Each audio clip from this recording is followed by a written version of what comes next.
समुद्र के किनारे मछली पकड़ने वाला छोटा सा गांव। हर कोई अपने भोजन के लिए समुद्र पर निर्भर था। यह समुद्र के छिपे हुए खजाने को जानने के बारे में है। आइए वफादार मछुआरे की।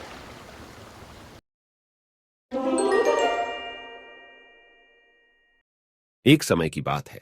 समुद्र के किनारे मछली पकड़ने वाले एक छोटे से गांव में हर कोई अपने भोजन के लिए समुद्र पर निर्भर था। मछुआरे हर दिन अपनी नावों पर मछलियां पकड़ने और उन्हें गांव वापस लाने के लिए निकलते थे। उन मछुआरों में से एक सुरेश बाबू था। वह एक बूढ़ा आदमी था जिसने कई तूफान देखे थे और उसके पास बताने के लिए कई कहानियां थीं। छोटे घरों और घुमावदार गलियों वाला गांव शांतिपूर्ण और आरामदायक था। लेकिन शांत सतह के नीचे एक रहस्यमय किंवदंती थी। लोगों ने कहा कि कहीं पानी के नीचे एक छिपी हुई गुफा है जो अविश्वसनीय खजाने से भरी हुई है। सुरेश बाबू ने इन कहानियों पर ज्यादा ध्यान नहीं दिया। वह मछली पकड़ने की अपनी दैनिक दिनचर्या पर अधिक ध्यान केंद्रित करता था। सुरेश बाबू का एक वफादार साथी था। उनका कुत्ता चार्ली हमेशा उनके साथ रहता था, मछली पकड़ने के रोमांच के लिए तैयार। वे सूर्योदय से पहले उठे और अच्छी मछली पकड़ने की उम्मीद में अपनी नाव को खुले समुद्र में चला दिया। एक शाम जब सूरज डूब रहा था और आकाश को सुंदर रंगों से रंग रहा था, सुरेश बाबू को एक अजीब खिंचाव महसूस हुआ।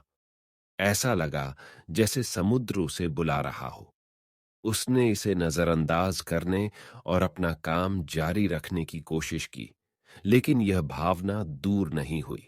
दिन हफ्तों में बदल गए और वह अजीब एहसास और भी मजबूत हो गया।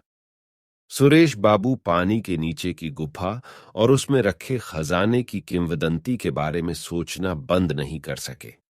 अन्य ग्रामीणों ने सोचा कि यह सिर्फ एक मनगढ़ंत कहानी है, लेकिन सुरेश बाबू को ऐसा लगा जैसे समुद्र उनसे फुसफुसा रहा था।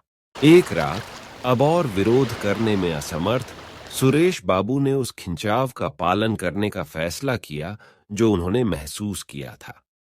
वह अपनी नाव में अकेला निकल पड़ा। उसके साथ चार्ली भी था। रात अंधेरी थी और एकमात्र आवाज पानी में चप्पुओं की धीमी आवाज थी। थोड़ी देर के बाद सुरेश बाबू ने एक नरम मनमोहक धुन सुनी। ऐसा लग रहा था मानो समुद्र स्वयं उसके लिए गा रहा हो।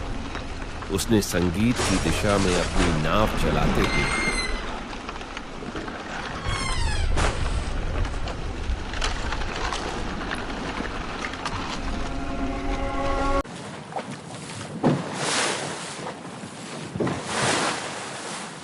अंत में वह एक छिपी हुई खाड़ी पर पहुंच गया। प्रवेश द्वार एक रहस्यमय चमक से जगमगा रहा था। जब सुरेश बाबू ने पानी के नीचे की गुफा देखी तो उन्हें अपनी आंखों पर विश्वास नहीं हुआ। यह समुद्र के नीचे एक जादुई दुनिया की तरह था, जो रत्नों की तरह चमकते रंग बिरंगे मूंगों से भरा हुआ था। गुफा के केंद्र में चमकते मोती के साथ एक कुर्सी थी, किंवदंतियों का खजाना।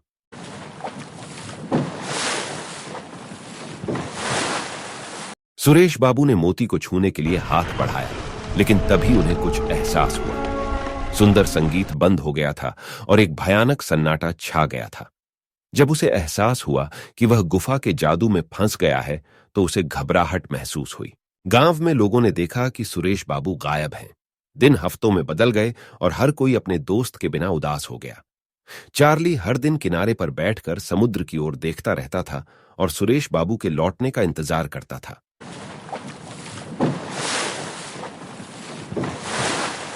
आखिरकार ग्रामीणों ने सुरेश बाबू को खोजने के लिए समुद्र में जाने का फैसला किया। वे धुंधली धुनों का अनुसरण करते हुए जो अभी भी हवा में घूम रही थीं और छिपी हुई खाड़ी तक पहुंच गए।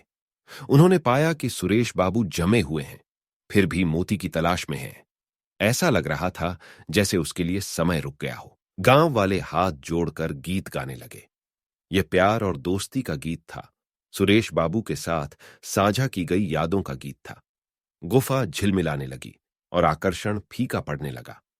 गीत के एक अंतिम विस्फोट के साथ उन्होंने उस जादू को तोड़ दिया जिसने सुरेश बाबू को बंदी बना रखा था। सुरेश बाबू जाग गए, अपने दोस्तों और चार्ली से घिरे हुए। उसे एहसास हुआ कि वह अपने गांव वापस आ गया है। अब गुफा के जादू में नहीं फंसेगा। उन्होंने उसे कसकर गले लगाया और चार्ली ने खुशी से अपनी पूंछ हिलाई। मोती को पीछे छोड़कर ग्रामीण अपने सामान्य जीवन में वापस चले गए, लेकिन अब वे पहले से भी अधिक करीब थे। किंवदंतियां और कहानियां अभी भी वहां थीं, लेकिन वे सभी को उनके बीच के मजबूत संबंधों की याद दिलाती थीं। और जैसे ही सूरज हर दिन डूबता था, गांव पर गर्म रोशनी डालता था, सुरेश बाबू को पता था कि असली खजाना उनका एक दूसरे के साथ प्यार और संबंध था।